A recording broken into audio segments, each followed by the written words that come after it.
දෙන්නට ආදරේ දෙකටම මෙයා විරුද්ධ වුණා. ඒ විරුද්ධ වෙන්න හේතුවක් තිබුණා. මොකද හේතුව? ඔබට ඒක වැඩක් නැහැ.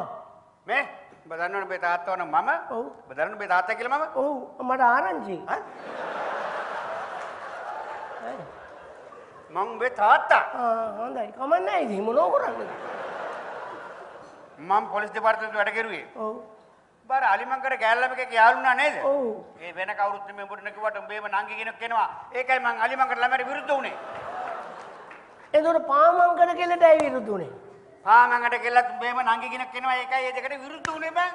ඒ වුණාට අපේ අම්මා කිව්වා පුතේ බය නැතුව ඔය දෙන්නගේ ඕන කෙනෙක්ව බැඳපන් කිව්වා. ඒ කොහොමද උඹලා අම්මා එහෙම කියන්නේ? කොහොමද කියන්නේ? අම්මා කිව්වා මං තාත්තගේ පුතෙක් නෙමෙයි කිව්වා.